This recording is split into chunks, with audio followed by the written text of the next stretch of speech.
It is Sunday morning, May 7th. The NFL schedule still hasn't released. Maybe we get it this week. We have NBA playoffs going on. We have Major League Baseball going on. And here we are at 10 a.m. on a Sunday getting ready to draft a best ball team. Three,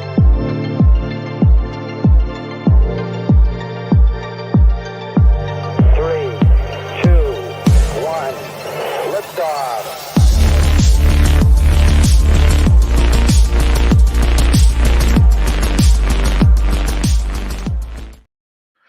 All right. We've got what's going on, Fantasy Sanctuary. What's up, B. Kurt? What's up, Jason?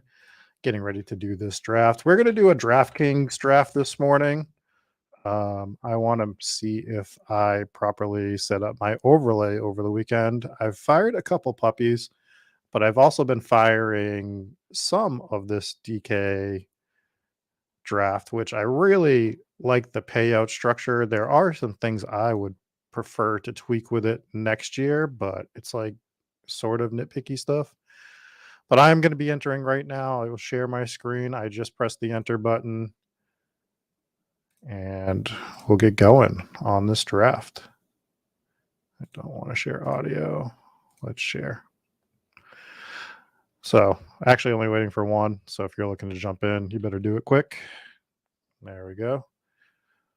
One of the things I would like for them to change is I would prefer for them to do a minute countdown or a 30-second countdown and not this 2-minute countdown.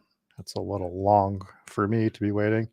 Jose is asking, how is this draft tournament different from Underdog Best Ball Mania 4?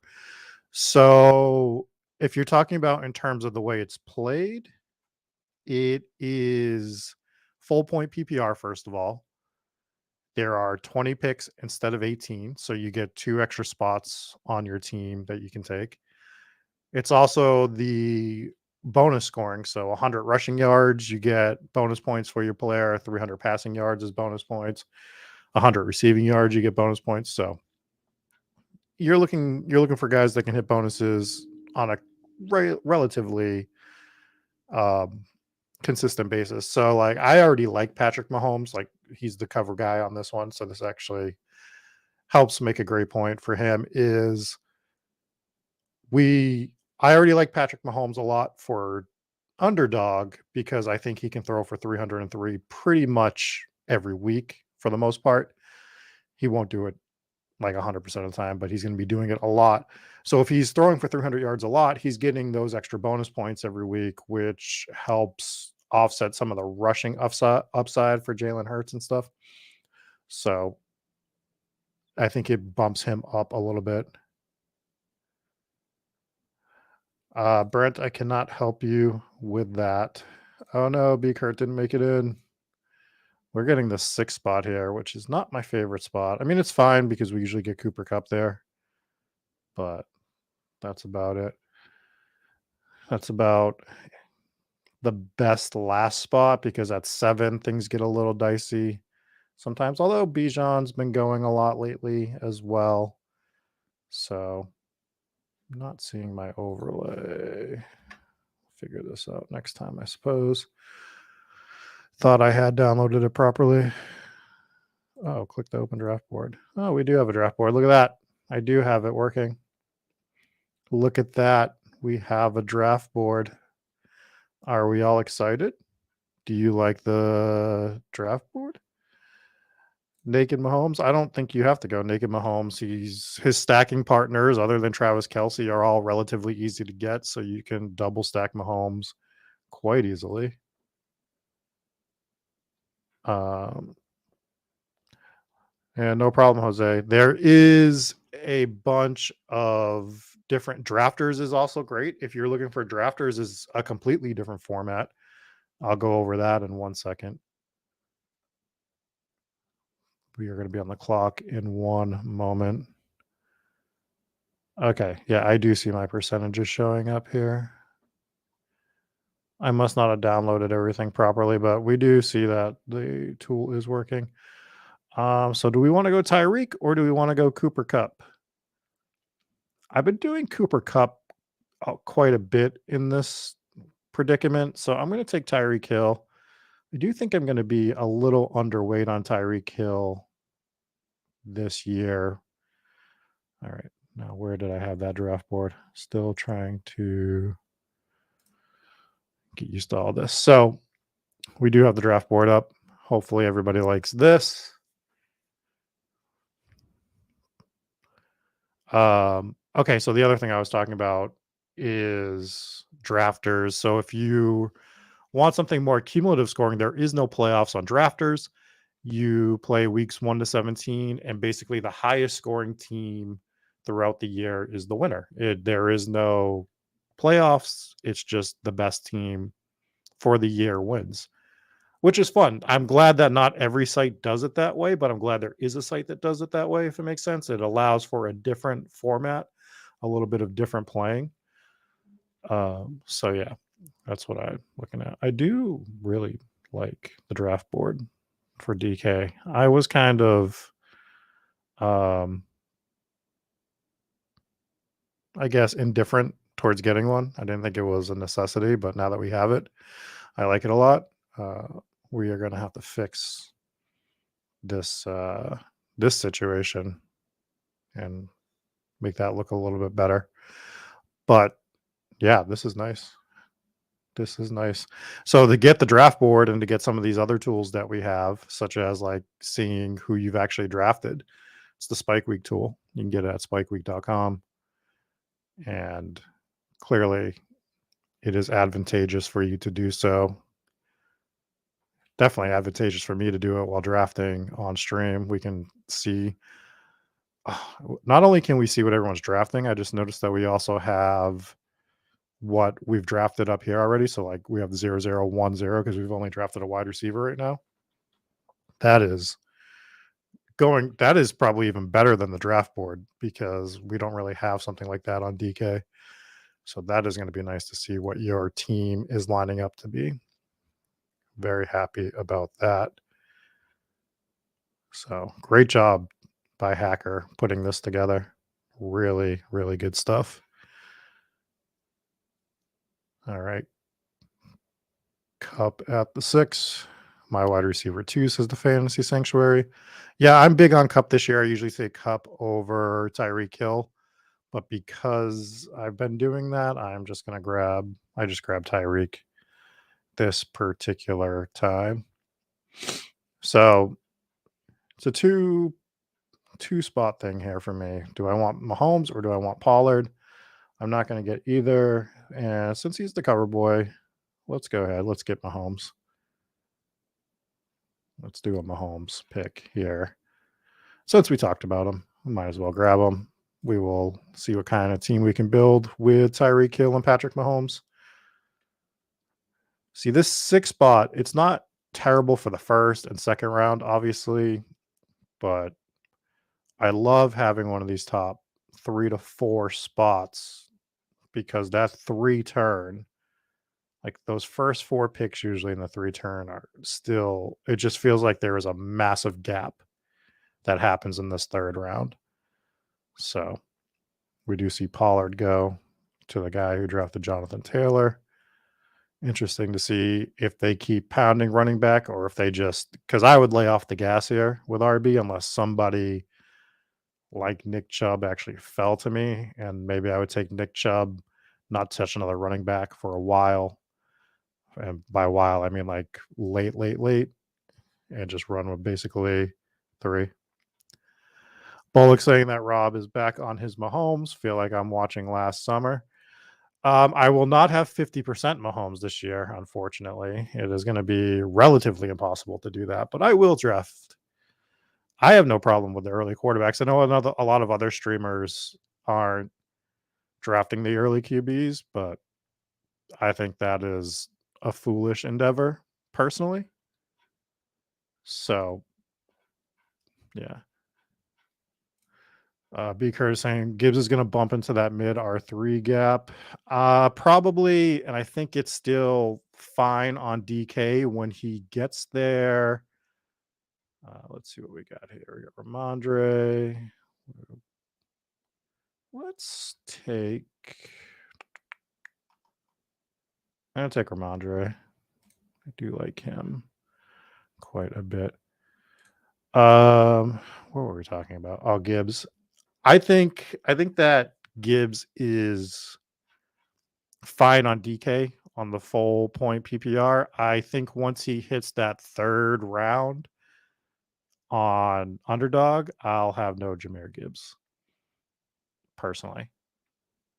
I like him as a player and profile, but I do think David Montgomery is just going to take a lot of the goal line opportunities away from him. So he is going to be real boomer bust on underdog. Yeah. So Bullock is saying I thought we would get at least a few weeks of Gibbs near the fourth. So there, you guys might have watched the ship chasing stream during draft night, which will probably be infamous for Ben Gretsch wearing helmets and reading poetry. But some of us did hang out after the stream was over and we started talking about players like Jahmyr Gibbs and the Eagles running back situation off stream, just hanging out. So just so you guys know, we don't just do this on stream. We do talk amongst ourselves occasionally. And we were talking about Jahmyr Gibbs and that situation. Obviously, DeAndre Swift was still there. So we were mostly talking about Swift still being there, what the plan was going to be. But we were all of the mind that Jahmyr Gibbs was going to be a steal for a little bit. And it did not last nearly as long as some of us thought that it would. The DeAndre Swift trade obviously facilitates him moving up the boards because it is just him and David Montgomery. And none of us like David Montgomery. So always looking for reasons to bet against him. And to bet against David Montgomery is to take Jahmyr Gibbs right now. Now, something happens to Montgomery, Jahmyr Gibbs becomes essentially a first round pick, right? So you could still take him in the third because of the contingent value.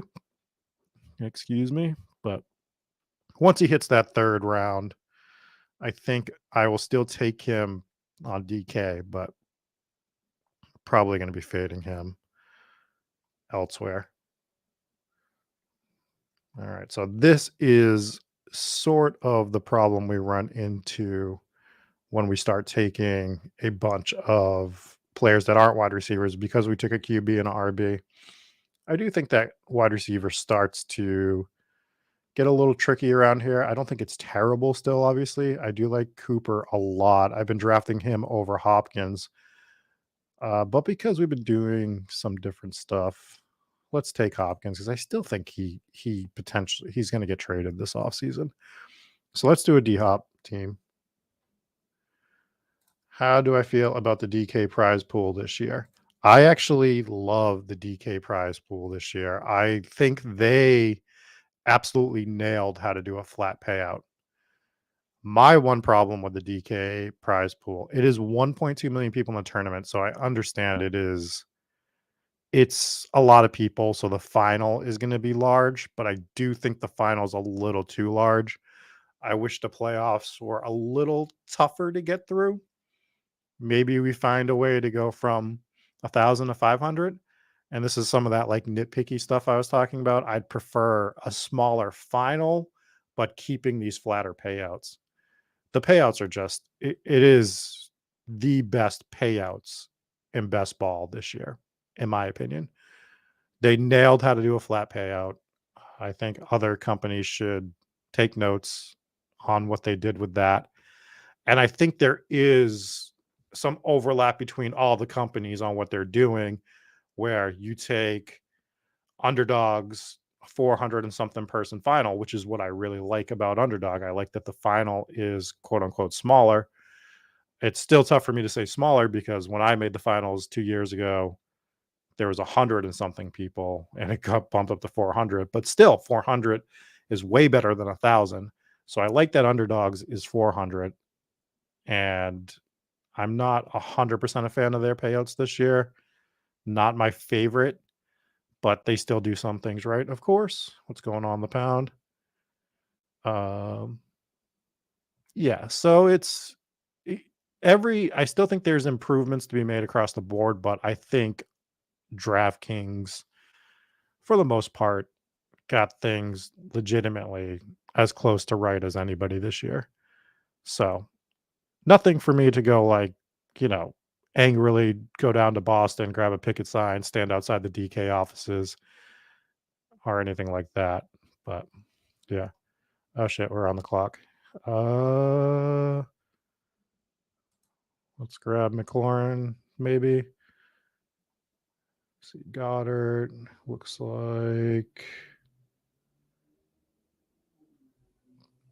let's grab Judy. I think that there is some major upside for Jerry Judy this year, whether he's on the Broncos or not. So we'll grab Judy. What's going on, Vadim?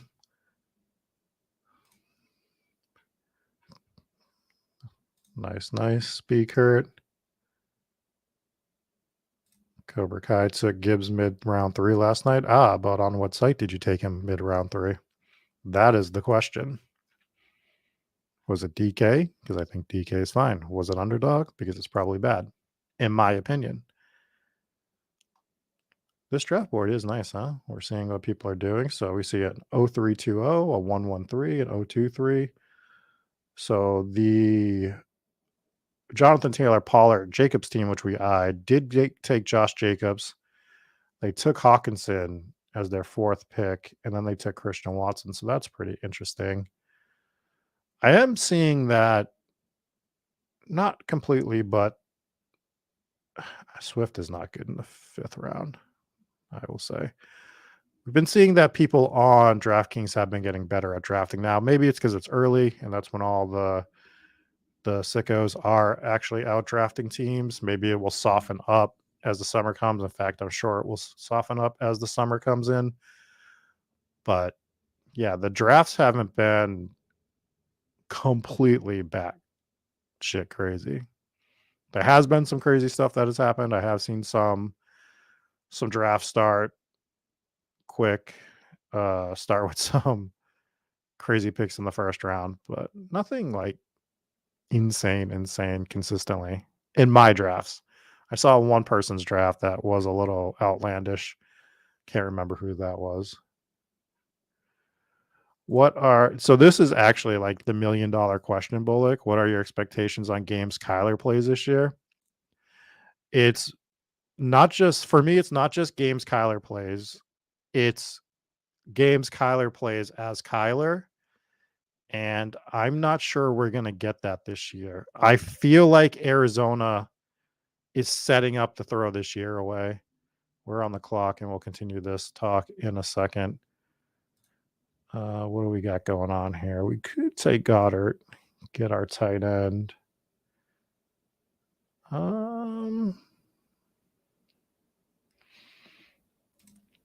Let's grab JSN, see what comes back to us.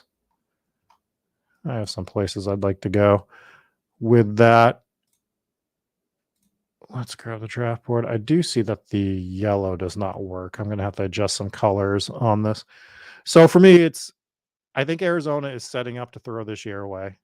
We saw that with the draft. They have a new coaching staff come in. They can basically sort of tear down and rebuild a lot of the roster with those top 2 draft picks. Kyler's coming off the knee thing. How much is he actually going to run this year? I bet not much. So I'm not drafting Kyler. Now, if you think otherwise, if you think they're not going to throw the year away, if you think Kyler is going to be relatively good this year, then he is the greatest value in the draft, I think.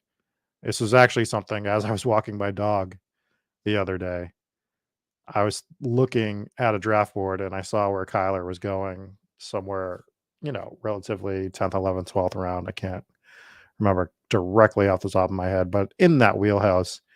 And if Kyler is going to be anything remotely close to Kyler, there is no bigger steal in the draft than Kyler Murray. I just think that – we're not going to see the normal Kyler that we're used to this year. Jose is asking if there's any rookie wide receiver where I like their landing spot. I mean, to me, the obvious ones are Rashee Rice, right? We like the upside just based on the team that he went to in general. He's a target for us in this particular draft. And oh my God, why am I drawing a blank? The wide receiver that went to New York, went to the Giants. Hold on, I'll find him. Are we on the clock? We are not. Jalen Hyatt. I like Jalen Hyatt's landing spot just based on the team, what the team needs to do there with their pass catchers. We all know that they drafted 800. I mean, not drafted. They all signed 800 slot receivers. So Jalen Hyatt, I think, has a chance to just break out and be the guy for the Giants. So we're obviously going to grab Kadarius Toney here. That's the easiest pick we'll have in this entire draft.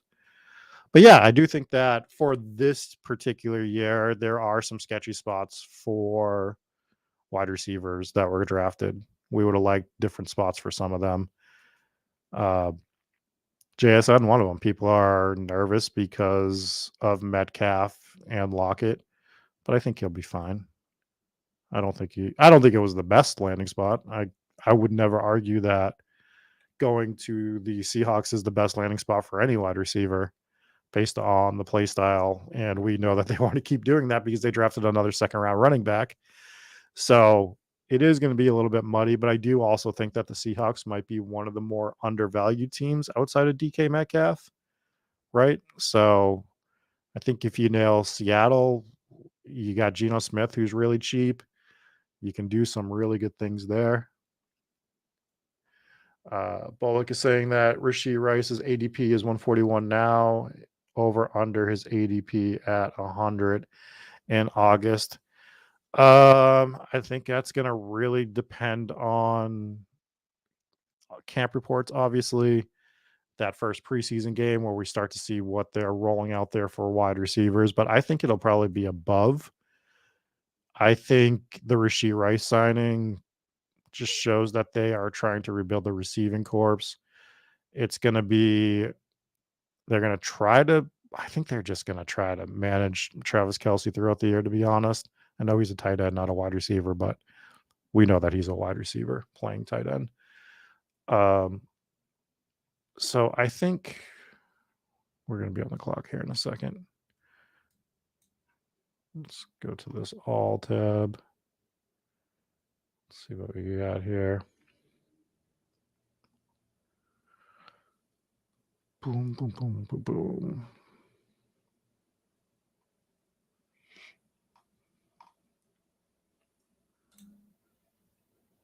Ugh, James Conner, the worst. The absolute worst. All right, let's do this. God, I hate doing this. Let's grab Cook.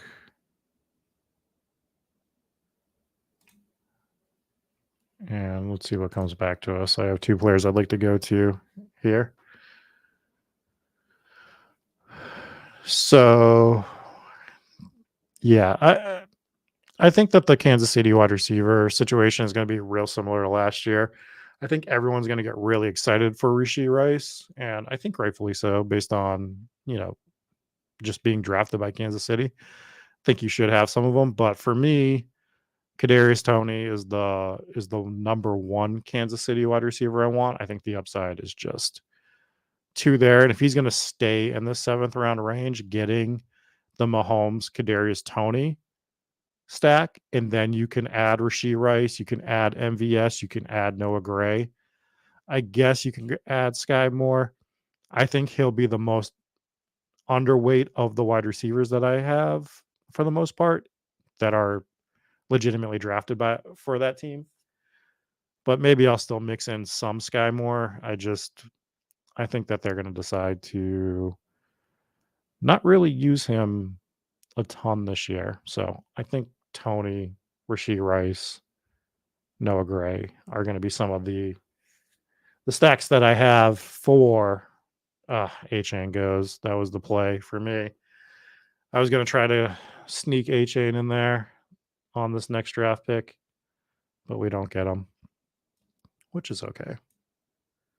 We're not completely upset about it. We have other picks that we like for RB in this range anyways.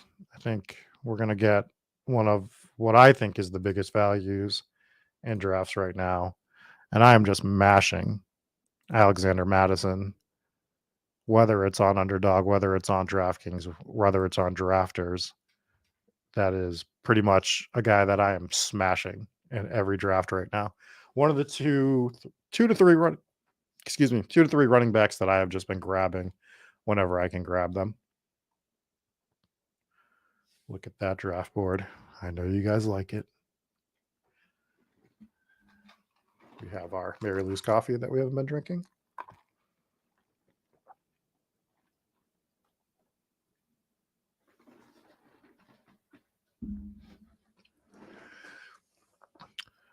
Good job, Bullock. That is that's how I feel every time someone tells me that I should draft James Conner. Looking at you, Silas. Looking at you. Yeah, Arizona, a team that I'm drafting very, very little of. My favorite Arizona player to draft is Trey McBride. I think that he is, based on value, upside, everything. I don't think there's anyone on Arizona that is remotely close to him. Hollywood Brown would be the next one. You get him relatively late, especially in these DK drafts. He's probably going later than he should here. It's probably a good value in DK. I think he's going a little too early in Underdog. So there's other guys around him I'm usually grabbing.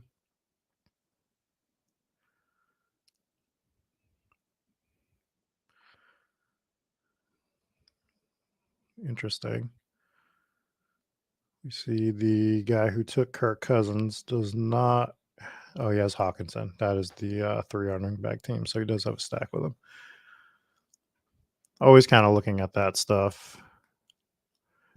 So I think the real QB question is, do we think Anthony Richardson's going to get steamed out of control? Because I think he's going to. And like, where's the breakoff point for him? Where are you like, well, probably can't take him over player X? Because you could probably make a case for him over Dak Prescott, I think. Trevor Lawrence is probably where it starts to get murky. I don't know. It seems real close at that point.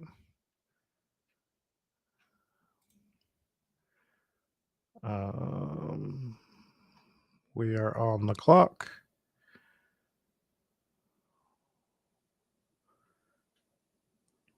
We have 5 wideouts. Is Dylan an easy smash here, or is it P Ride that we want to grab? Let's grab P Ride.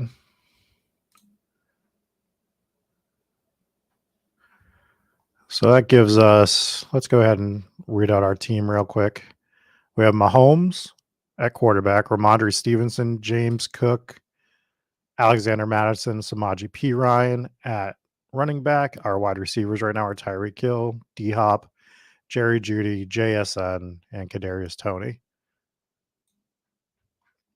I mean, Bullock, I was told to bring your own iced coffee. I said bring your iced coffee. If you're in New England, you basically just walk outside and there's iced coffee. I think it actually rains iced coffee here in New England once May comes. We drink it all year, but once May comes, it's April showers bring May iced coffee is the saying here. So that's kind of how things go in New England. How do I feel about a Miami stack?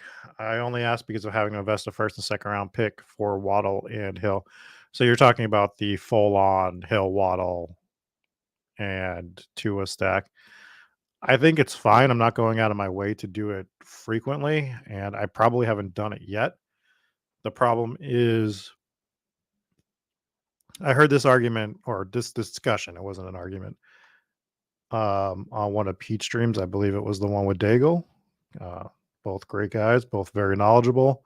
And they were talking about that running back series, that like late second, early third range of running backs with Nick Chubb and Tony Pollard and stuff. And they were talking about them moving up, but who are they going to move up over?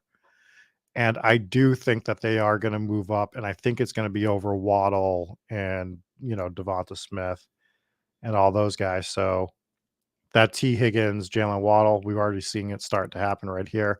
Pollard went before them. I think Chubb's going to move up before them. Now, DK, Derrick Henry's been going up here as well. I don't know if that's going to continue, but I do think a lot of these RBs are going to move up. I think that's going to push Jalen Waddle down. And I think there is going to be a chance that you're going to be able to get Tyreek Hill, Player X, and Jalen Waddle occasionally as a first and a third round pick. And maybe that's the only time I do it, is if I can get Waddle in the third.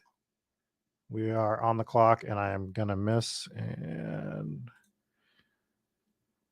we didn't have time. So we will grab Russ because we do have P. Ryan and we do have Jerry Jeudy. So we'll be done at QB. We will pay attention a little bit better going forward. Probably a way that I would have considered going. So I just made sure I got him. One thing we're going to have to do is figure out a way to close the draft board a little easier on this. Well, Luke is saying, I don't know how Tony Pollard does not end the summer at the 1-2 turn at least. I agree. And I've been smashing Tony Pollard in that second, third round range almost every time. He might be my most owned player across all platforms right now.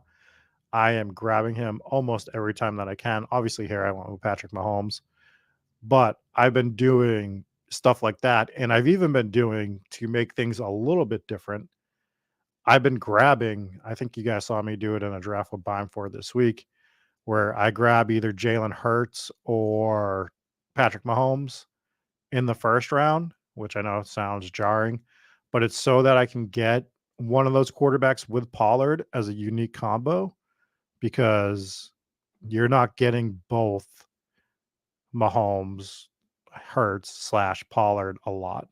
So that's one of the things I've been doing. Yeah, I'll talk to Hacker about that, Bullock. I'll see if there's something we can do for that. That'll make things a little bit easier for everybody, especially me when I'm streaming. That'll be nice.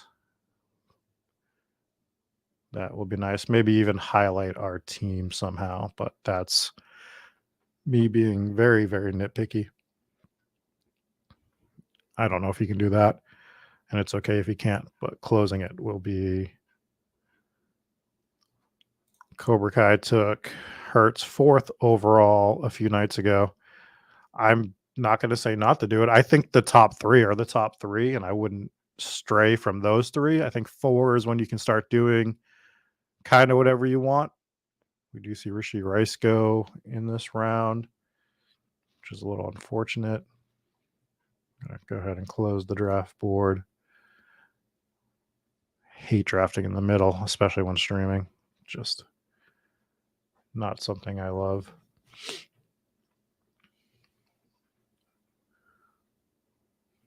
All right, we will be on the clock the next pick. I already know where we're going to be going here. Seems like a pretty easy choice for me. I actually think that the extra 2 rounds here is very advantageous, specifically this year with some of the builds that I'm doing, because I've been punting tight end quite a bit. We're going to grab Jalen Hyatt. We talked about him. Let's draft him. We'll grab Jalen Hyatt. But because I'm punting tight end and I've been going with 3 tight ends on underdog builds, I think I can go 4 tight ends and just completely punt the position here. And like 17th, 18th, 19th, 18th, 19th, 20th round, just grab all tight ends. try to correlate some with my QB if possible, but not an absolute must, right?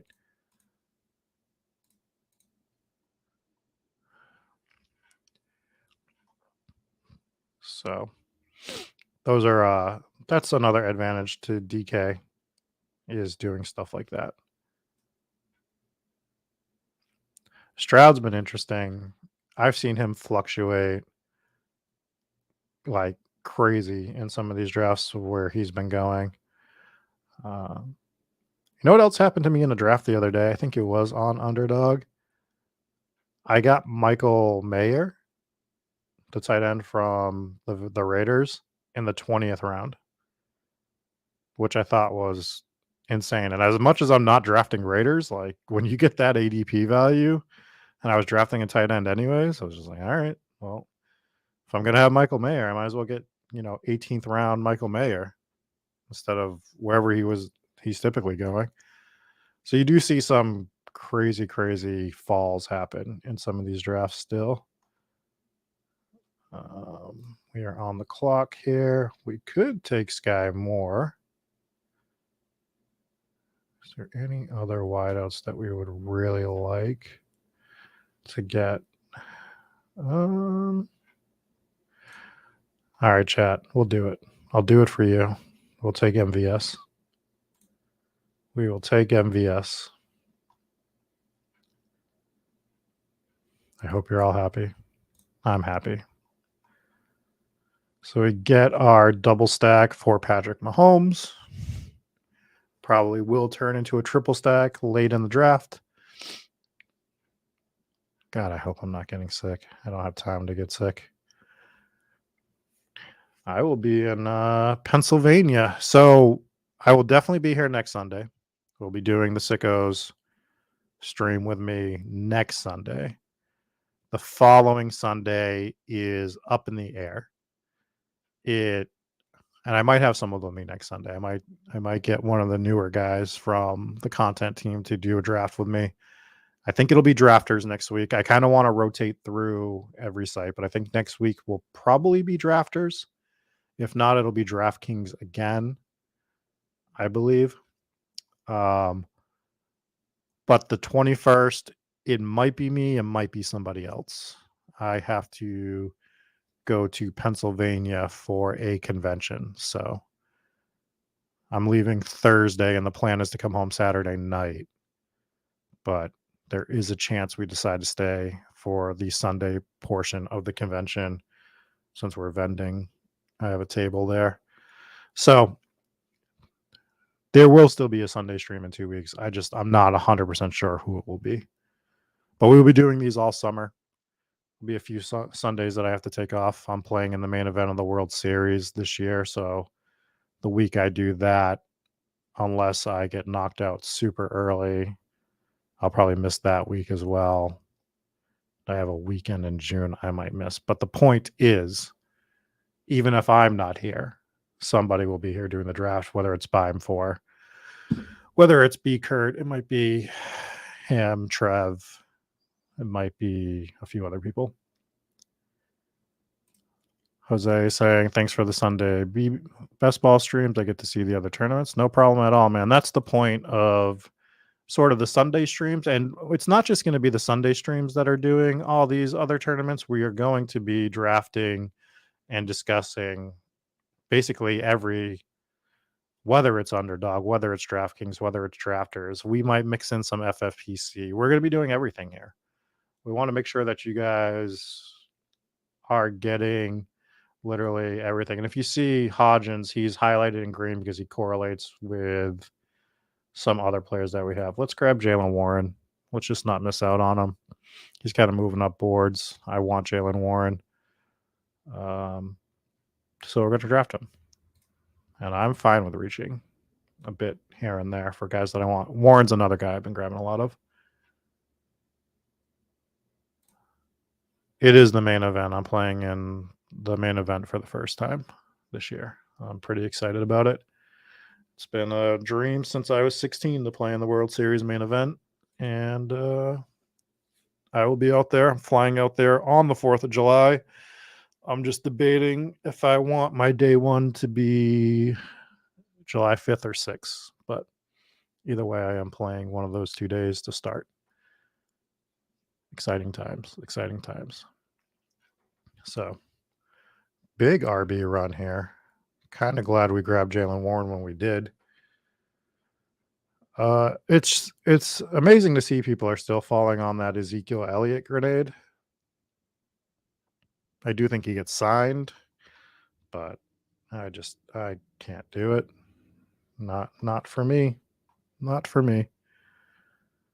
It is still a $10,000 buy-in, Jose.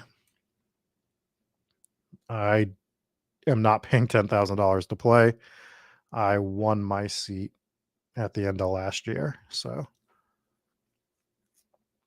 I do not have to pay $10,000, luckily. I mean, I have to physically give them $10,000 in some form or fashion, but it is not coming out of my pocket. So that is what we are excited about. All right. Question is going to be, do we want to take a detour to tight end now? Let's not. Let's take another wide out.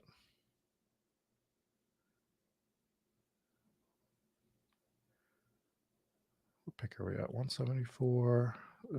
Okay. Here's what we're going to do. Who's available for RBs? All right. What I want to do here, I do kind of like Gainwell a lot. We're going to grab Fournette purely for upside landing spot. I have a plan. For a wide receiver. And then we're going to fire 4 tight ends. We're going to see what we can do. Yeah, best ball. There's a lot of correlation between best ball and poker, I think, in terms of like game theory and stuff like that. I just think that the best ball community is 1,000 times better. Poker is like I'm using buzzwords, but poker might be the most toxic community there is out there. Because I still have friends in poker and I still follow like what's going on in poker and I still play, but if you there's so much drama in poker that it's so stupid. Just super manufactured drama. Manufactured and unmanufactured drama. Like people are just the worst in poker, to be completely honest. There are some nice people. We had Veronica Brill on last year do a draft with us. Maybe I'll reach out to her again, see if she wants to do another one after the World Series wraps up. I'm sure she'll be busy for that, but there are some really good people in poker. Ronnie Barta is from the town next to where I live. So some local players here. But yeah, it is sometimes just overly crazy. I'd like to get Mims here to go with our Broncos stack.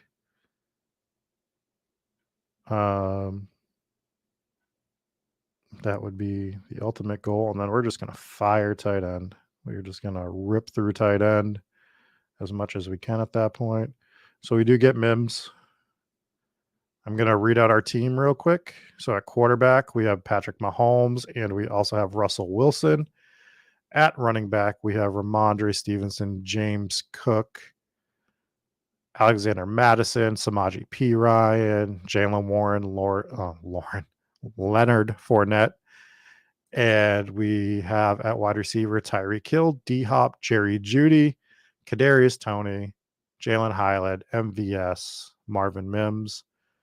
So right now, because we have this handy dandy tool, we can see that we have a 2680 build, and the plan is to go 2684. We're going to grab 4 tight ends to round this thing out, unless we see some screaming value of something, some sort of player that we really want. But I think 4 tight ends is kind of the way I want to build this team. I just want to see what we do with it. So that's kind of the plan there. Let's go ahead and pull this draft board back up. Still getting used to it. Still trying to remember where everything is here.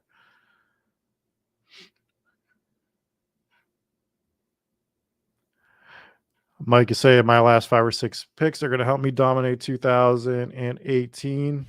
I mean, I don't know what you're talking about when I have Jalen Warren, Marvin Mims, Jalen Hyatt. You know, if you're referring to Leonard Fournette, Russell Wilson, I mean, yeah, they're old. I can't draft all rookies and second year players. If you do, you're going to lose everything, especially this year. The rookies are just not on an elite level for the most part. So Fournette is just like contingent value as my last RB, hoping he hits a good landing spot. And I think he has more upside than a lot of these RBs in this back end. I mean, would you rather have Leonard Fournette or would you rather have Gus Edwards? I think I'd rather have Leonard Fournette. Kenneth Gainwell's the guy that I wanted. I do like Chuba Hubbard, Tyjae Spears. I mean, maybe. Kareem Hunt, maybe. We are on the clock. Let's see. Who do we want to grab here? So let's grab.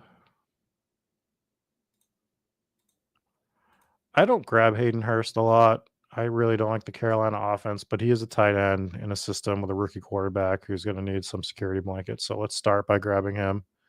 What's going on, Olaf? What is up this morning? Tight end late if you can't get the top 3. Well, I'm fading Kelsey this year for the most part, which is going to really prove to be smart or not smart. I want to say roughly yes, but extend that to Goddard, to the Kittle, Goddard, and who else is going there? Why am I drawing a blank? Pitts range. I'll grab one of those guys occasionally, but like after Goddard, I'm generally not grabbing a tight end. Occasionally, I'm grabbing like a Freiermuth or an Njoku. Occasionally, it's not frequent, but most of the time, I'm punting tight end and I'm just grabbing skill position players. So that is kind of my range. I'm fading Andrews. I'm fading Kelsey. I'm starting. I want to get more Hawkinson than I've gotten, but I just generally have liked other players around him. So one of my corrections is going to have to be getting more Hawkinson going forward. So that Hawkinson Pitts, Goddard, Kittle range is where I'd like to be. I hope you reminded me that I have coffee. Thank you for that reminder.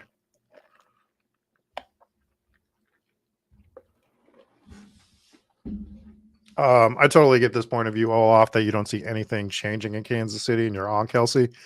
I just have a gut feeling that they are going to rest him a little bit more this year. So maybe that's just a personal concern of mine. I think they're going to try to conserve him for playoffs this year and next year specifically. And then he's done. So I think you're going to see a little bit of a downtick this year. I still think he could be the highest scoring tight end. And the thing, I just don't think it's going to be as much of a gap as it was last year. I mean, that was just crazy, right? So that first round capital, I think Kelsey is going to be fine. I just think that the first round capital is really hard to invest in Kelsey this year at the moment.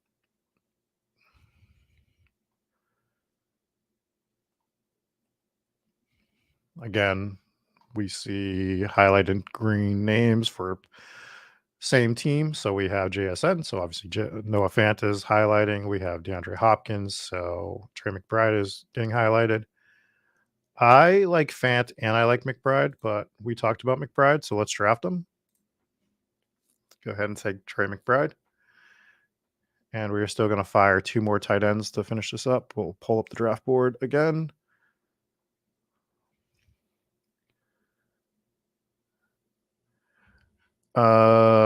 So this correlates to my take, Robbie. I will be having Noah Gray, and he's actually my plan to take in the last round of this draft.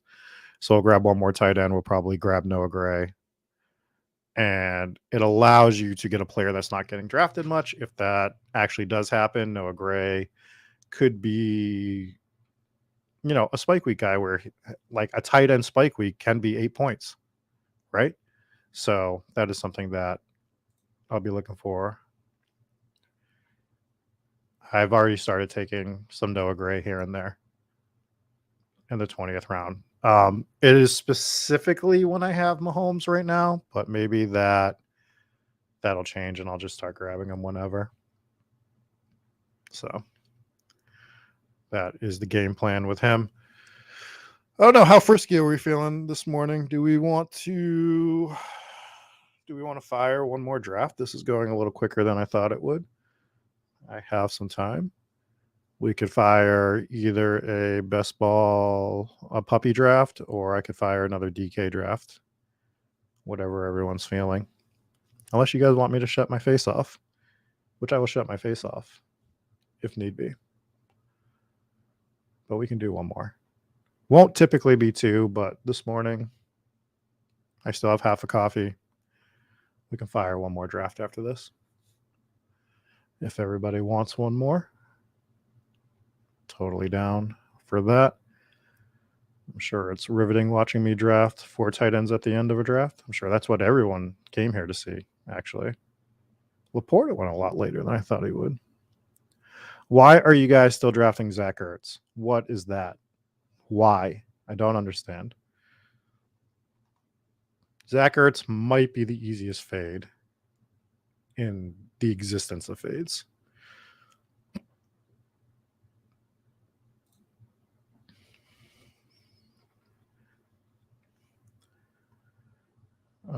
I do like Noah Fant.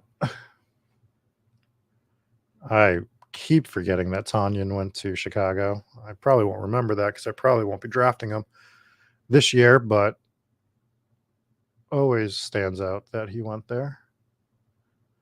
I'm going to grab Noah Fant. I mean, I think Noah Fant is like the quintessential tight end for like a 3 to 4 tight end build. I don't expect like a massive season from him or anything, but he's going to get a decent amount of work there. Seems like a pretty easy button click. And let's just get him ready. And we see Noah Gray is in purple because he highlights with our quarterback. Going to have to change yellow colors on this overlay for myself. Does not show up well. So we'll go ahead and we'll adjust that for the next time we do a DK. Make sure all my teams are loaded up so that we can get some actual percentages as well. But I love that we have the overlay on Draftkings now. It is, I mean, I'm still going to draft on my phone some, but I will be cognizant of the fact to draft on desktop as well.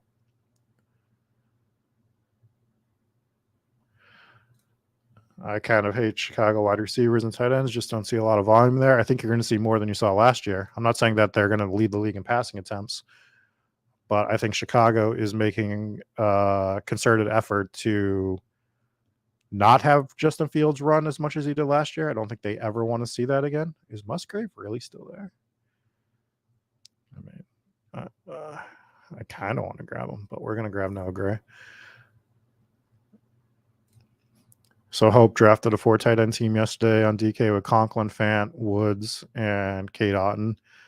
I think that's like perfect. Like if you're going to go tight end on DK and just punt like we're doing, that's another great foursome of tight ends. It's just you hope one of them does something for you every week, right? Like this is what we're doing with the tight end position as a whole this year. Me particularly, you guys can do what you want to do. We've had the discussion of some of these tight ends, but I'm punting tight end. But I'm also investing high draft capital in quarterbacks. So it's kind of a correlation there for me because I don't really want to invest too high of capital in both positions frequently. I'm doing it occasionally, specifically Hurts with Goddard. Let's grab Noah Gray. Let's read out our team real quick. So we have Mahomes, Ramondre Stevenson, James Cook, Tyreek Hill, DeAndre Hopkins, Jerry Jeudy, Hayden Hurst, Jackson Smith and Jigba, Kadarius Toney, Alexander Madison, Samaje Perine, Russell Wilson, Jalen Hyatt. Love that Jalen Hyatt's full name is spelled out, by the way, on DraftKings. They were just like, we're going to give the first initial to everybody. But no, Jalen Hyatt is so important. He is the rookie that you need that we're going to let you idiots know by spelling out his entire name.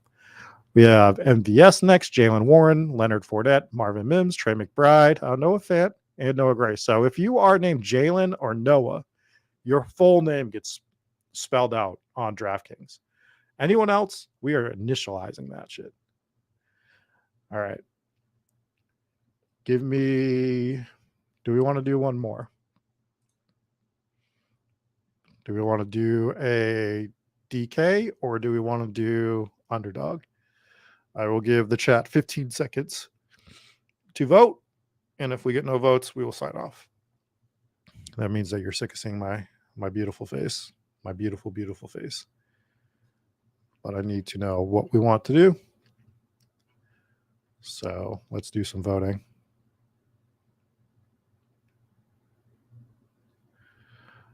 All right. Everyone wants to do another DK draft. All right. We'll do it. We will do it. All right. So let's enter. We'll just use our crowns because why not?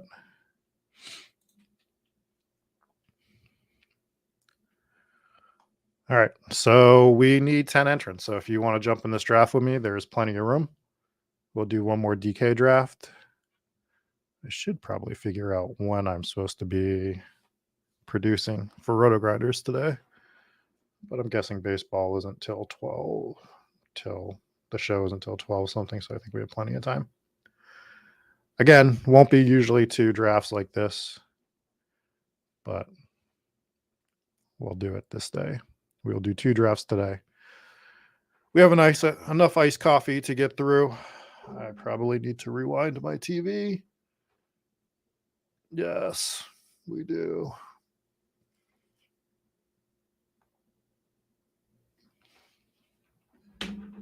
Working on updating that logo to a Sickos logo to mix in a little bit. Is there really only 2 people still in this? Can't be. Nope, we are full. All right, good to know. Thanks, DK, for updating us on that. Ooh, pick 4, a little bit better. Right outside, though. I mean, that sucks. We'd much rather be 3 than 4. I don't know what we're going to do here. I'm not going to take Kelsey. So we'll see. Maybe we get lucky. Maybe somebody decides that they want Bijan in the top 3 picks. And we get either Chase or McCaffrey. I wanted to do some sort of McCaffrey hot take this year, but because of that 2-3 turn right now, I think it is just so beneficial to have Jefferson or Chase. Oh, Rob got the first overall pick. You should take Travis Kelce first overall. You should really put your money where your mouth is. So I would expect you to take Travis Kelce first overall, and then I get whoever I get of the other 3. That's just what I'm saying. I think you should do that personally. If I were you, I would do that.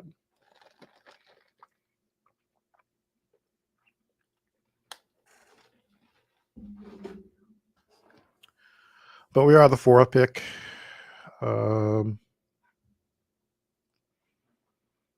Yeah, I got to figure out. I thought I uploaded all my teams so that we could see our percentages on players. Clearly, I did not do it properly. Take Rodgers. That's a great call. Do that. Yeah, they got to cut this draft starts down. 2 minutes is too long. That is, so far, that is my biggest complaint for DraftKings. The 2-minute wait time is egregious. Absolutely egregious. Hell, even a minute and a half is better. You know who else did this one time? WWE for the Royal Rumble. They made it 2 minutes one year back in the day. And it was terrible.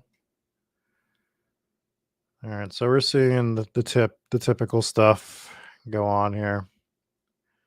So we see Kelsey, Hill. Let's grab Cup this time. We'll grab Cup, 4th overall. Looks like Hope Bishop's in this one. Nice Hope. Hopped in and watched a bit of her and Davis stream a couple nights ago. If you're looking for other streams to watch, Hope does a great job on her channel. Although, Hope, I am going to tell you, and maybe it seemed like it was Davis's fault, Davis Pang. That was one of the worst teams I had ever seen in my life. So I'm glad I jumped in on that one. I'm glad I got to see that monstrosity be built.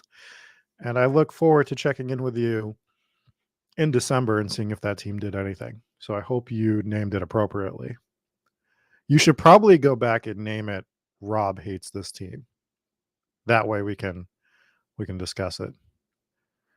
Maybe we can draft together at some point this summer. Maybe we can do a draft together. That would be fun. But if we draft together, we are not drafting that team that you drafted before, because good Lord. It was so bad that I actually went and Men in Blacked myself. I can't tell you the whole team because I walked away. I shined a light in my face to forget it because it hurt my soul to see that team get drafted. So we will try to do a better job today than that team. What is the craziest value you guys have gotten with first rounders? I guess it's not like insanely crazy, but I got AJ Brown at the 112 yesterday. It was a bit surprising, but I wasn't complaining because I do like AJ Brown over Stephon Diggs. And I will be taking, so maybe we should have done it with this draft, but I will be taking AJ Brown in that 4 through 6 range occasionally just to mix up his player combo stuff.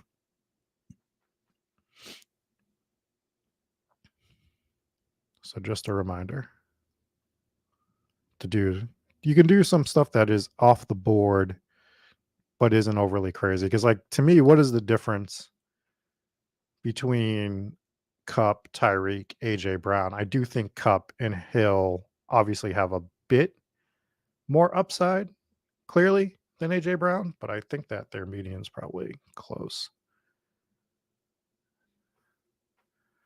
All right, so we do see Josh Allen, Patrick Mahomes go in the middle. It allows Hurts to be there currently,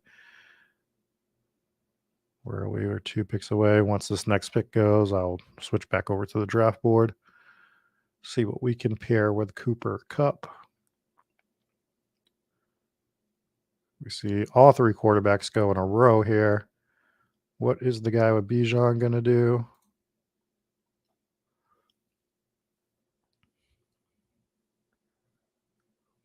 I need to remember to mute my Slack notifications because that's a thing right now in my earballs. And we are on the clock, and we're just going to grab my favorite player in this range. We'll go Kupp, Tony Pollard. It's kind of tough for me to do anything else there. Seems like a real easy pick. So we'll do that. We see Waddle go shortly after, followed by Olave. Joe Burrow in the second? Okay. Are they trying to set up the Burrow T. Higgins stack? Little spoiler for one of our shorts this week. I was gandering at the projected ownership, and one of the 2, it's tied. Most done stacks is Joe Burrow to T. Higgins right now at 39%. So we see Josh Jacobs, we see Breece Hall. I actually did want T. Higgins, so I don't get that setup. Let's grab Brees Hall. I need to look more into the Brees Hall injury. Everyone seems to be fine, but it was an ACL injury. I'm a little concerned with Brees Hall this year based on that, but we'll grab him on this particular draft just because I think it's a good value at the moment. That's one thing that I keep forgetting to do is look into the Brees Hall injury. I mean, bro, you know I'm taking Pollard. Come on. You know who I am. Did we not? We had this conversation at the start of the show that I am grabbing Pollard whenever I can, late in the second, early third. So, like, it couldn't have been that crazy. And you thought he was going to fall to you at the 212? Come on. Come on. What are we doing here? What are we doing here? So you went Jefferson, Olave, Chubb. I mean, that's not a bad start. Getting Chubb at that 301 is real nice. I wanted Chubb. Why didn't you give me Chubb? That's a real weird thing to say. I promise. I'm not going to promise I don't say that again. I might say it again. We might say it again.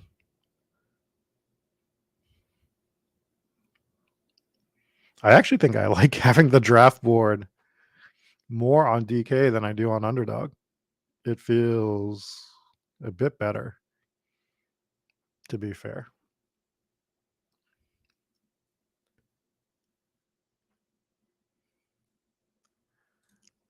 Yeah, dog. We have the draft board here. It's part of the Spike Week tools, which really helps us.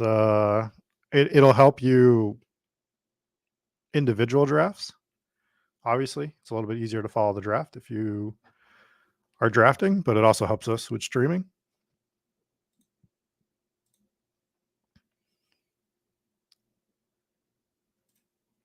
Sorry, man. Can't give you a reprieve on that one.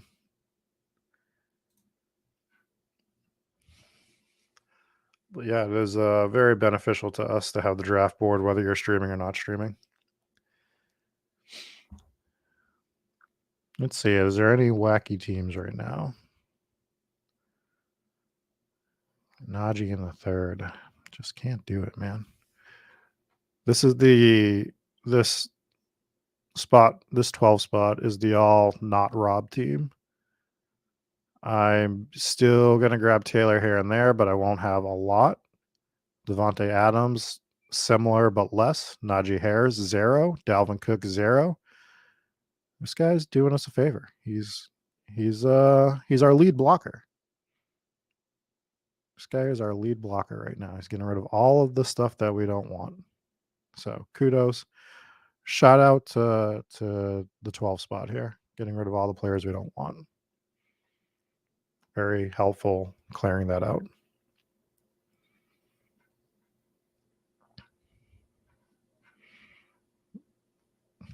I mean, Rob says he's regretting not going Devonta Smith over Nick Chubb, to be honest. I mean, I don't know why. I think either would have been fine. I don't think either is wrong in this spot.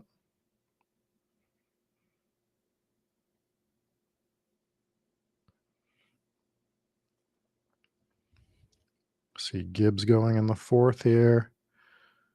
Might have gave him a gander for this draft.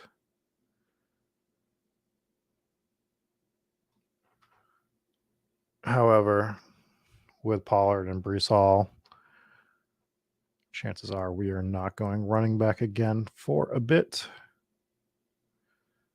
I mean, my original plan when I took cut Pollard, the original plan was to maybe get T. Higgins to fall to us and grab Joe Burrow, even though, I did talk about how that is one of the 2 most projected owned stacks at the moment.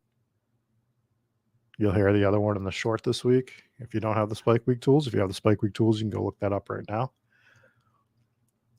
But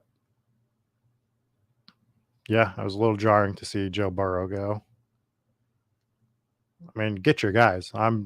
That's not a knock. I'm all for getting your guys, but I would have grabbed T first, right? If you're going to do this, we are on the clock. 20 seconds left.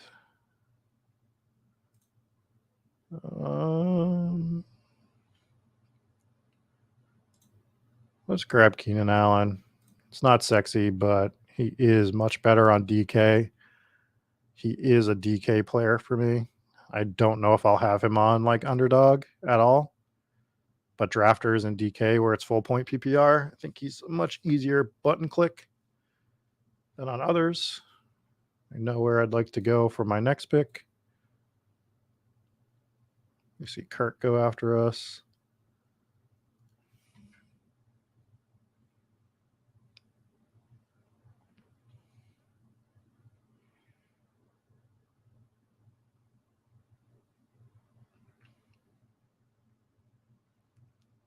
I mean, Keenan Allen catching a ton of passes for 100 yards in a decent amount of games with the bonuses.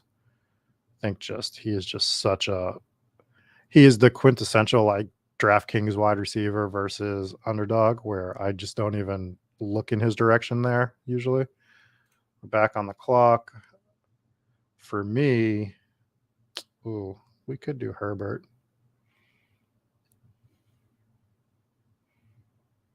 We could do Herbert, but let's push it. Let's grab Drake London.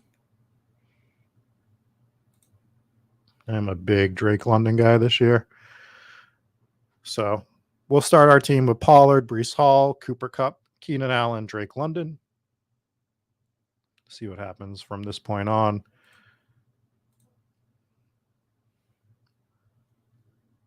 The thought was to either go Justin Herbert or London there. So we'll grab Drake London. Do not regret it.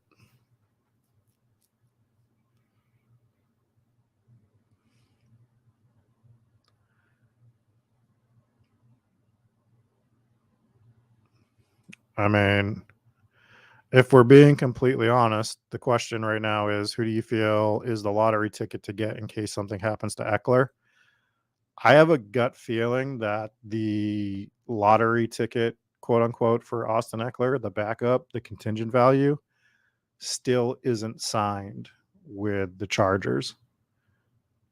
He did have that trade request. That's probably dead at this point, maybe. So I would assume he's going to still be there, but I really think Leonard Fournette is going to the Chargers. So not only do I think that Fournette will be the contingent value for Eckler, I think Eckler's first round value is going to get cratered when Fournette goes there because they've made it a point that they don't want Eckler doing what he did for the past 2 years. He wasn't supposed to last year. They had no one to help him out. So I think you're going to see Fournette go there. The other guy obviously could be like Zeke, but I'd be a lot more concerned for Eckler if Fournette goes there. So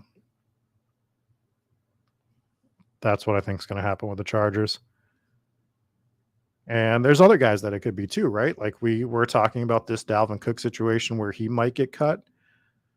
I mean, what if Dalvin Cook ends up in a Chargers uniform this year, right? So there's all that stuff too. I just don't think the contingent value is there yet. So I think you could even start taking swings at some guys later, mainly Fournette. Dalvin Cook is going way too early to be doing that. Like 5th round Dalvin Cook, you shouldn't be taking at all right now, in my opinion. Although I'm highly on Madison, so that's why I'm not taking him. It doesn't make any sense in my opinion. We may get lucky here.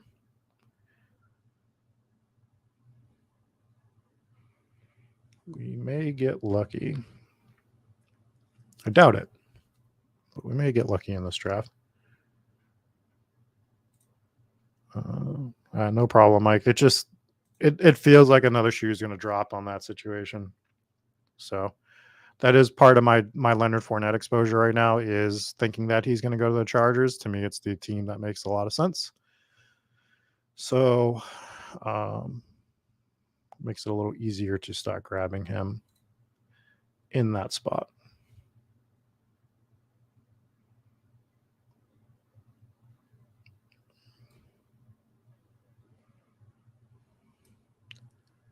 We are on the clock in 2 picks.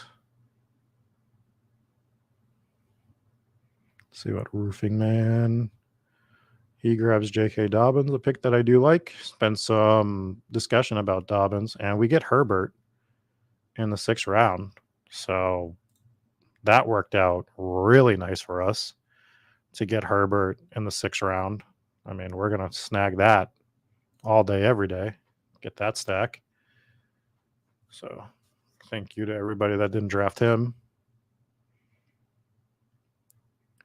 We do see the guy behind us get a Burrow Lawrence team, which I don't hate. I just still kind of flabbergasted that he would go Burrow before Higgins if that's the stack he's trying to get.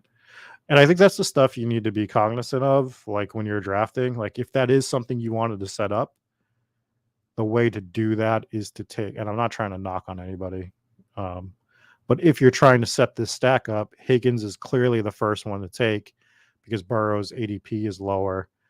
I understand you're worried about the Jamar Chase guy. But if I'm the Jamar Chase guy, I'm just pivoting at that point and taking Higgins. Then I still have all of the Bengals, tons of the Bengals target share, and you're stuck with an unstacked Burrow, and I still have all the upside. So I get the idea in general, but that's just not the way I personally would play it. All right. So I think we want to keep firing wide receiver here after our few detours to RB. We'll just grab Tony again because this is my draft and I'll do what I want to do. And I like Tony a lot. So we're going to draft him again. So you get to watch me draft Kadarius Toney twice in a DK draft. You're welcome, everybody. You're welcome. You got to see that.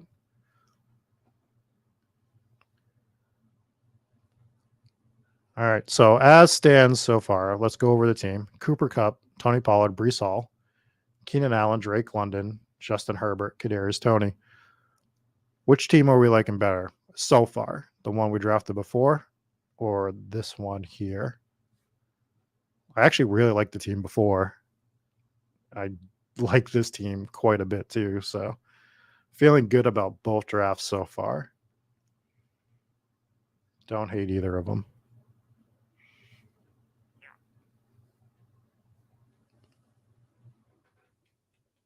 If we didn't have Pollard and Breece Hall, if we had went with a wide receiver in one of those spots, I think Cam Akers would have been an easy pick right there. So might have been something we did.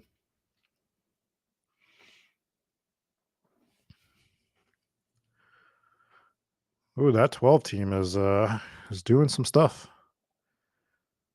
That's the team that went Taylor Adams, Najee, Dalvin Cook. Then they went Chris Godwin and Mike Evans to double tap the Bucks wide receivers, which I don't hate that at all, to be honest. I think there's tons of reasons to do it. I mean, first of all, you're getting double stack with the two receivers on the team that should get a ton of volume, right? And you don't necessarily need to take their quarterback, but if you wanted to, it's cheap. It's a real cheap double stack. In terms of the quarterback, obviously you're taking a 5th and 6th round pick for the wide receivers, but basically you can grab that quarterback whenever you want later and you'll be fine.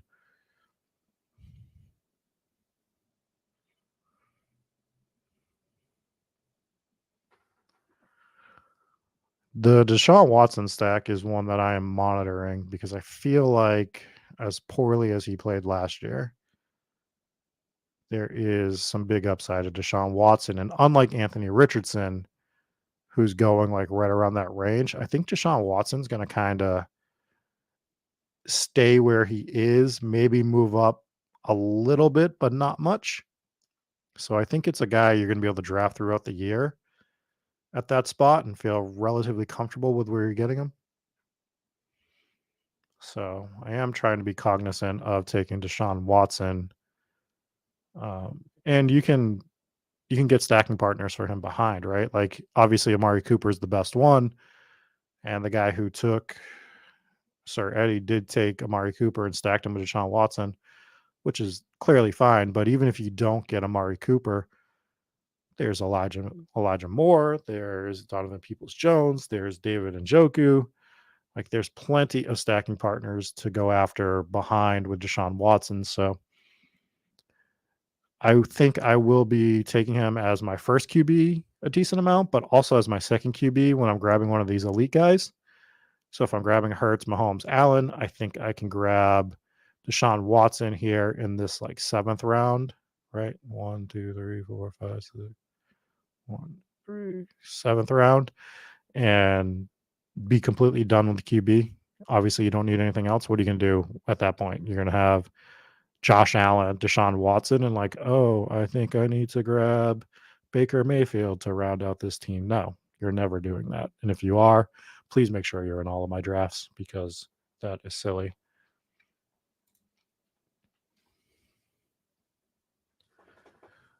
All right. We're going to be up on the clock here in a second. Wide receiver is really, really drying up here. Is there any...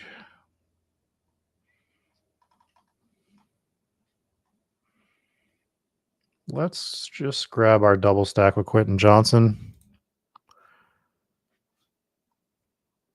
Slight reach, but I don't think it's too bad.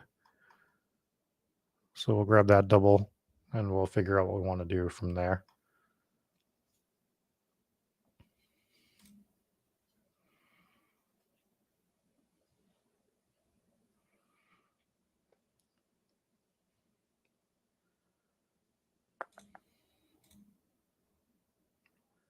Just kind of looking at the board.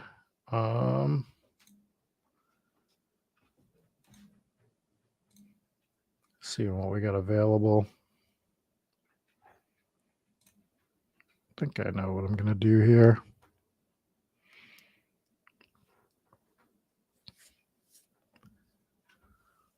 I think we're going to just do another one of our guys again. I think that is the play for me.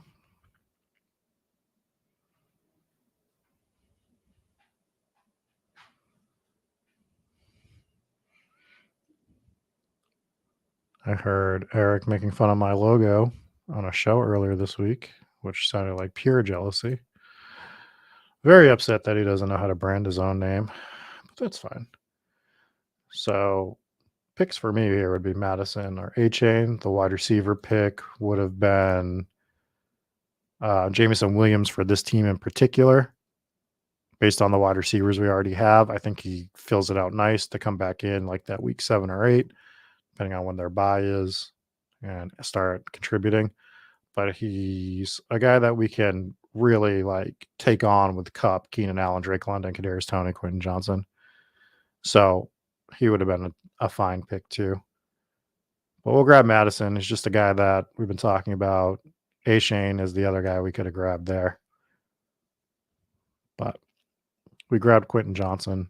Another thing we could have done is gone A-Chain, Alexander Madison here, and then like maybe one more running back just because it's 20 rounds later. But I think for like underdog, you could do a Tony Pollard, Breece Hall, Madison, A-Chain team and kind of be done at RB at that point.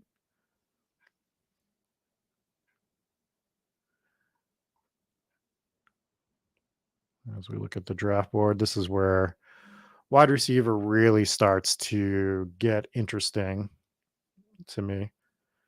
We see Lazard, Bateman, Thomas go, and a lot of question marks after this spot.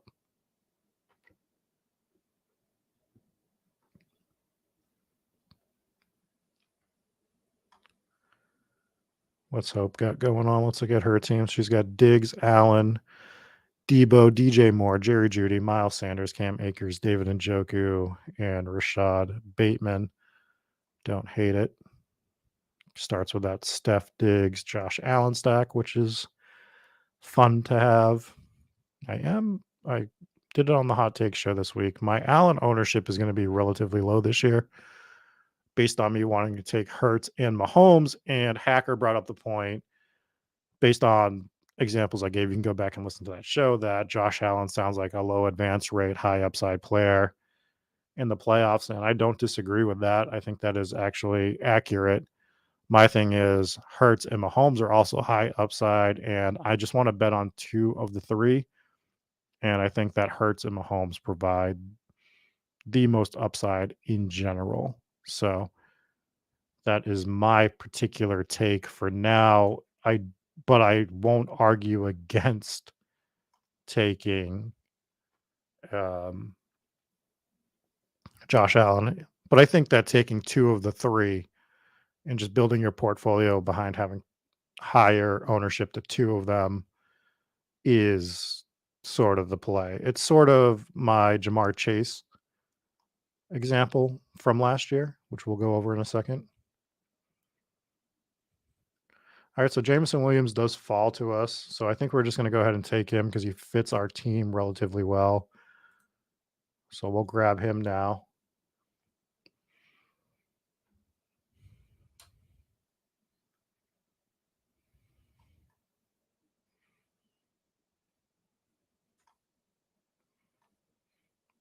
Trying to see who else makes sense here. Just on the wide receiver. Let's see who's left for other positions. We have a 1-3-6-0 build at the moment. I actually think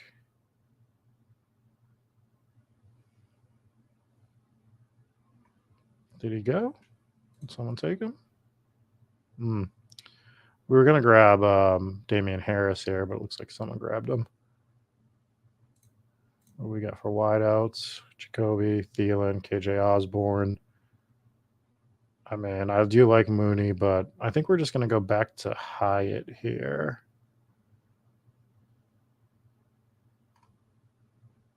Just make sure there's nobody else.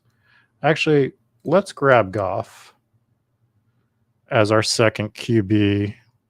And I still think with Herbert and Goff, we can grab a third, but we get the Jameson Williams, Jared Goff stack. We have Herbert. I think there is room for a third QB on this team. I'd be fine with. And Hyatt was our next pick if we didn't grab him, and we see him go right off the board after that. But I'm fine with getting this Goff, Jameson Williams stack here. Works for me. And what was the point I was making? I was talking about something. So it was similar to the Jamar Chase, Justin Jefferson logic that I had last year, where like, yes, obviously Justin Jefferson is one of the best wide receivers in football. There's only two guys that are on his level, which is himself and Jamar Chase.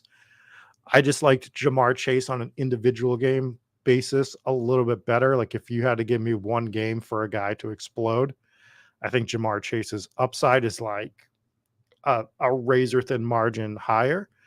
So last year, I was drafting Jamar Chase over Justin Jefferson. And the thesis was I could get higher ownership to to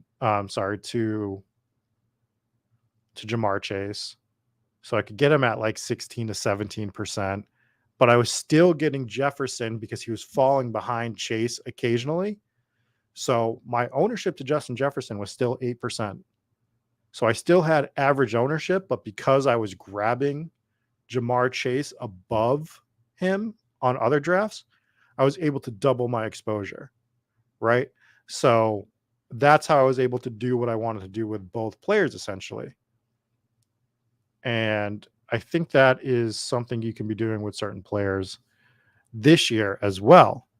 It's just, I'm just going to tell you and so that goes back to the quarterback thing, right? The Hurts, Mahomes, Allen. So I can up my exposure to Hurts, Mahomes. I'll still have some Allen ownership here and there. It won't be 8%, I don't think, based on where he goes relative to the other two QBs a lot. But I'll still have a small percentage of him, and I double my ownership on those two well, not double, but I up my ownership to 12, 13% on those two players. And I'm very happy to be over the field on him. So that's where I'm at with him. And Hope brings it up in chat for one of the other reasons. She likes the Josh Allen take. Definitely worried about him not running as much. Goal line work going to Damian Harris. And that's the other thing. We have him on record, and the coaching staff on record, stating that they don't want him to run as much. Doesn't mean he's not gonna run at all during the regular season. That is not what it means by any means. But I think they're gonna make an actual attempt to limit the running. And by limit the running, a lot of that goal line stuff, he'll still get some. I just don't think it's going to be a ton. All right, so we are on the clock here. What do we got for wideouts?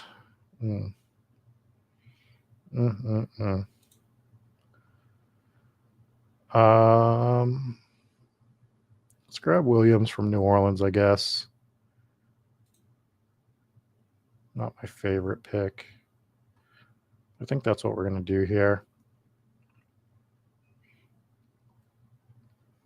And then I think we're going to do something a little unorthodox if it's allowed when it gets back to us. But yeah, so he's not going to be Mahomes. And if you watch Mahomes play, he does not run a lot during the regular season.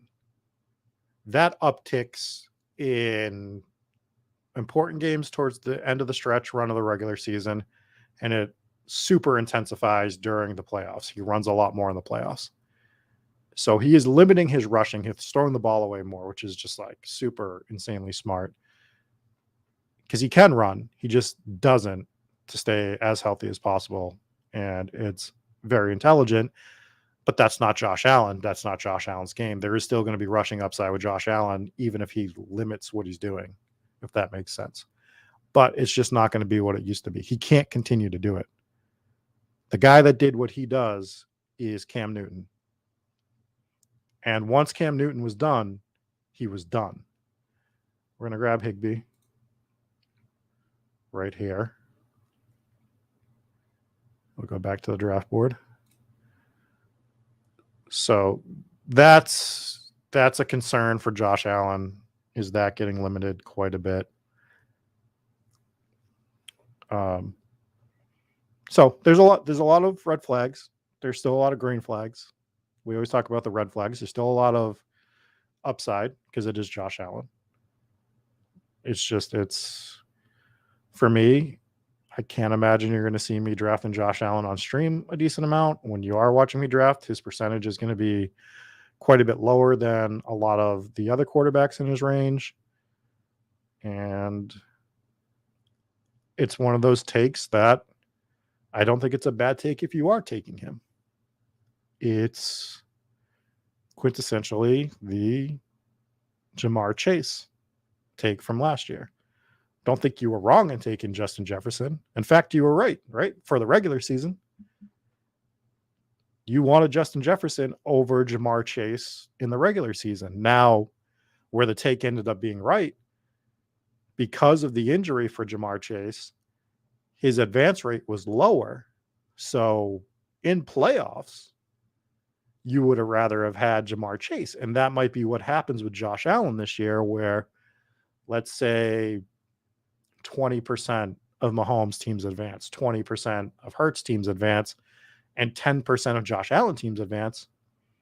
You'd rather have, on an individual team basis, you would rather have Josh Allen, right? But if you're taking such a high clip of the other two, then you'd rather have the other two because you have more teams in the finals, or not the finals, in the playoffs, which is not something you could have done last year with Justin Jefferson. You had to, in most cases, a lot of cases, take Jefferson over Chase. So couldn't do it the other way.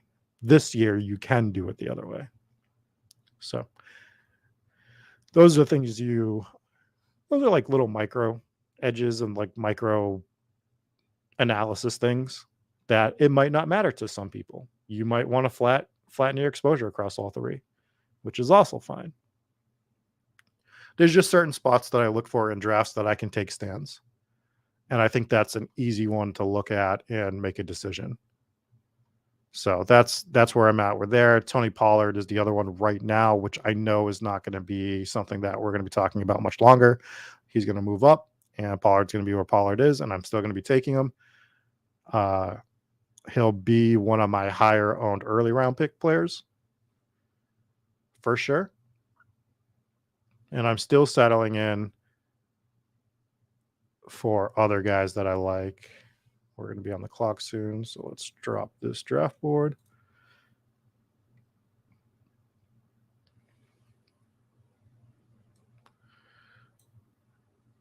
Well, we were hoping to get Matthew Stafford. It was a pipe dream that we were hoping on, but we hoped to get it. It didn't happen. We're okay with it. We don't hate it. Who is here for wideouts? All right. I know I want Laporta for a tight end, so we're going to grab Laporta. A little bit different of a tight end build for us this time. Got a couple early. We grabbed Higbee hoping to help Stafford fall here. It's not the end of the world that we don't get Matt Stafford as our third QB. We're quite okay with it. So we have a 2-4-6-2 build right now. Allergies are starting to kick in. I have no Zyrtec. I only have Benadryl, which I actually have to give my dog too. Where is my dog? Where is Gotham?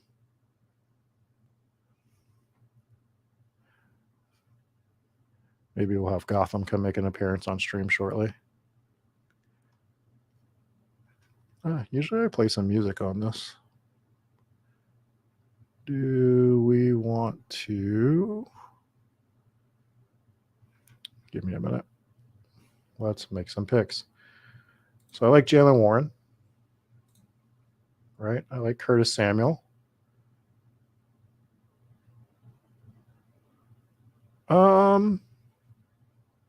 Let's grab Warren.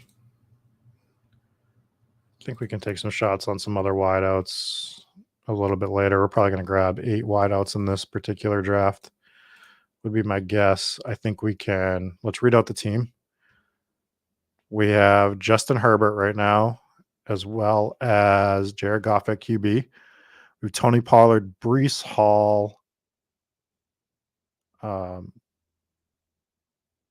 Jamal Williams, Jalen Warren, Alexander Madison at running back, Cooper Kupp, Keenan Allen, Drake London, Kadarius Toney, Jamison Williams, and is that it? I feel like Quentin Johnson as well at wide receiver. Try to read them per position. We also have Higbee and Sam Laporta at tight end. So I think we can probably just do 3. I think we can be done at RB, to be honest, with Pollard, Hall, Madison, Williams, and Jalen Warren. I think we can actually just do 5 RBs. Focus on getting an extra wide receiver. I want 3 QBs on this team, most likely 3 tight ends. Allow us to get 8 wideouts. Although I do like the wideouts that we have. We still want to add a little bit more. Let's add. Remember how to adjust. Finish off the draft with the Spike Week song.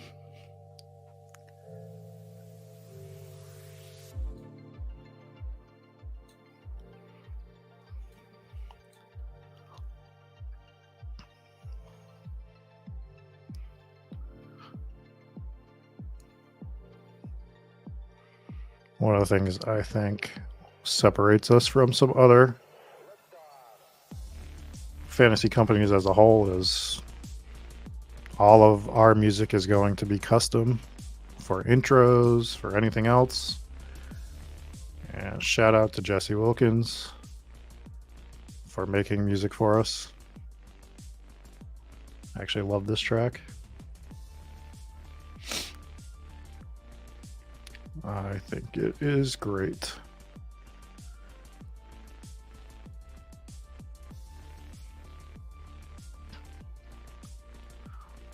Definitely feels like wide receivers got eaten up a bit more in this draft than the last one. We're on the clock. We're going to grab Tyquan Thornton here.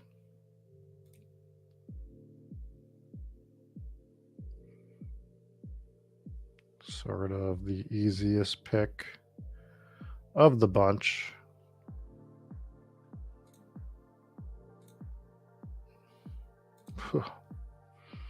Allow some backdoor stacking for us if need be.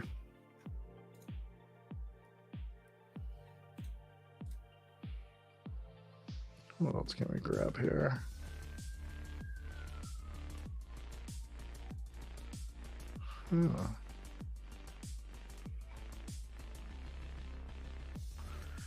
Interesting.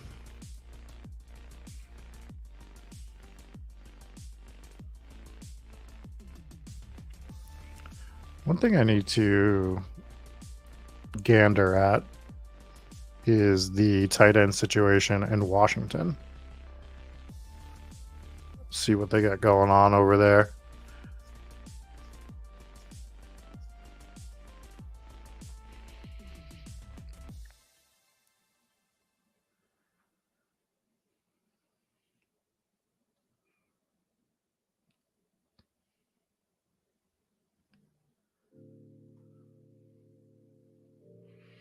God, it is real brutal on these wide receivers. I'm just scrolling through just to see if there's anything I want while we're on the clock. I'm not seeing anything. I'm going to grab Sam Howell.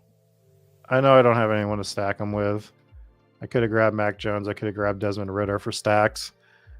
I want to grab Howell, see what we can kind of build through that when we grab him late and don't have a stacking partner at this point. He is our third QB. We are stacked up with Herbert and Goff. I think of all the late round QBs, Howell is probably the most upside, whereas Mac Jones might be the most undervalued safe play.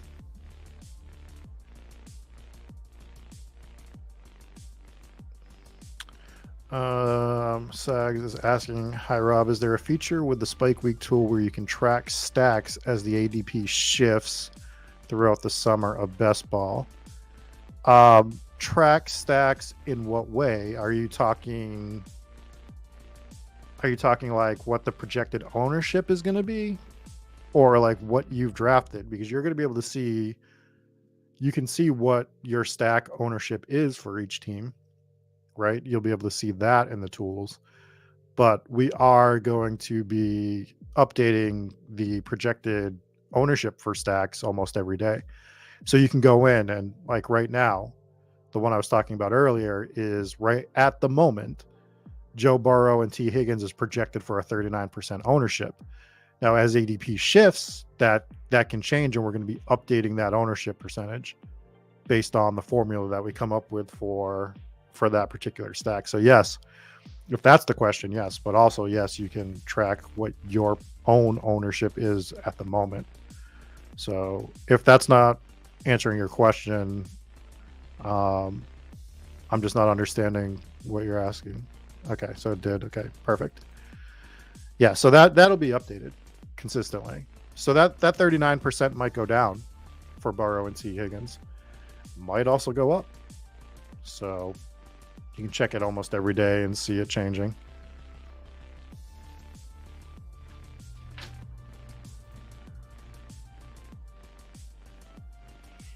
We are partnered with Crane as well for some crossover stuff, and you can get some value if you sign up for both sites. So first of all, Rob B, the draft isn't over, but we will look at your team shortly. and see what you got going on.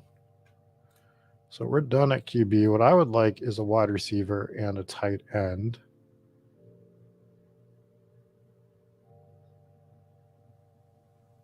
I'm just kind of scrolling to see who the tight end is. Like, is it Logan Thomas again? Is he actually alive? Is Logan Thomas alive? How old is he? This can't be real. Played 14 games last year, 323 yards, 1 touchdown. Whew, not great. Don't think we can do that. All right. So this is round 18. Oh, man. None of this is pretty. I guess this will be the one Marvin Jones team I have. Maybe.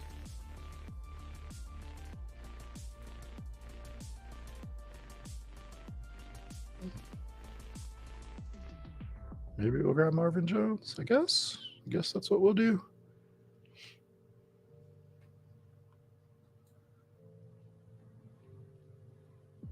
I think we can still go 4 tight ends if we wanted to. We'll grab a tight end next, and we'll sort of see what we want to do with this last position. I think we can grab pretty much anything we want. We don't need another quarterback, but I think we'll grab likely.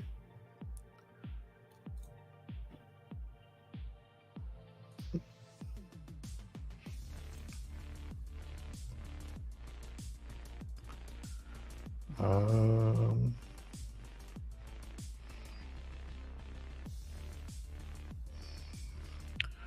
1 o'clock today for baseball. Okay. Had to confirm that. Oh, my eye is starting to freak out. Oh, it might be Zyrtec season. It might be Zyrtec season. Anybody in the chat from Pennsylvania? Curiosity question. I think I'm going to make it a point to throw some more songs in here as well for the Sunday streams.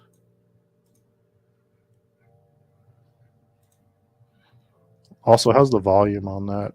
I have it pretty low. I can still hear it really well, but I'm not sure how it's coming through for you guys. If it's too loud or whatnot, let me know. I promise by right before the week. Did we take likely? We did. Okay.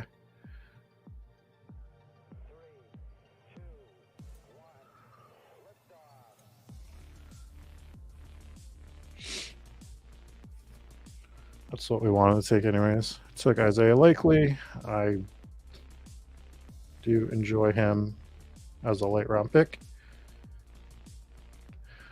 Okay. Anyone that says they won the draft and has Trey Lance on their team is automatically voided, just so you know.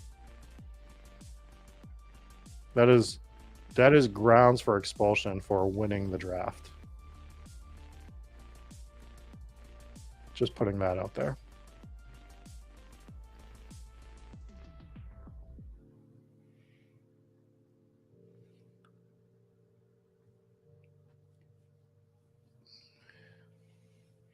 We don't draft Trey Lance on Sundays. That is a rule. It's actually written in the Spike Week handbook. You are not allowed to draft Trey Lance on Sundays. For me, it's any day. But specifically Sundays, we don't draft Trey Lance. Mean Girls wear pink on Wednesdays. We don't draft Trey Lance on Sundays.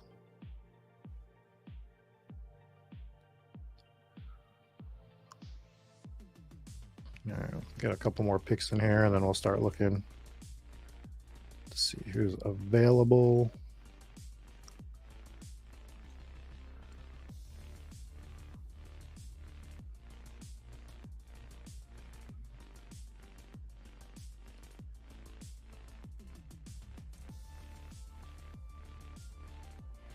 God, these wideouts are gross.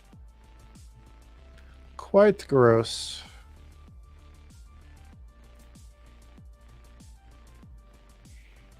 I think we might take an RB flyer.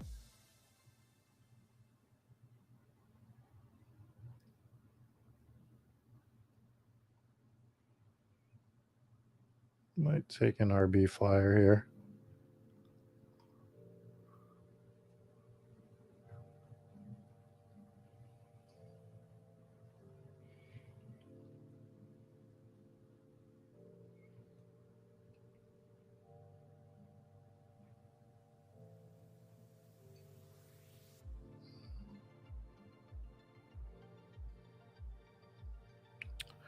RBs are quite gross too, huh?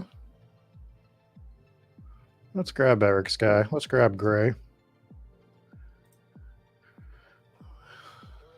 Grab Gray. We end up with a somewhat pretty fun team, I think. We'll go over it. We have Herbert. I'll do it by position. A little harder to do here. But we got Justin Herbert. We got Jared Goff. And we got Sam Howell at quarterback. We have Tony Pollard, Breece Hall, Alexander Madison, Jamal Williams, Jalen Warren, and Eric Gray at running back. Wide receivers are Cooper Kupp, Keenan Allen, Drake London, Kadarius Toney, Quentin Johnson, Jamison Williams, Tyquan Thornton, and Marvin Jones for the Detroit stack. And at tight end, we have Tyler Higbee, Sam Laporta, and Isaiah Likely. Pretty fun team. I might like the first one a little bit better, but I don't think this is a bad team. I think this is a pretty fun team to root on during the season. But that's gonna kind of do it for us here this week. This was fun doing the double Draftkings drafts again. We won't do 2 every week, but doing 2 this week was a little bit of fun. Be back to 1 next week. I might have a guest on next week. I'm still debating on if I want this to be solo, like chill Sunday mornings, but we'll test out some guests and see how we do with that.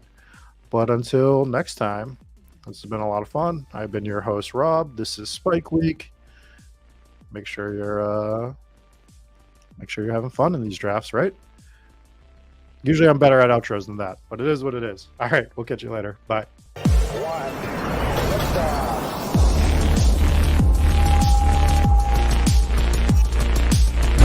Woo! Those were some spicy takes. Want to stay up to date with all of the other spicy takes we're going to have over here at Spike Week?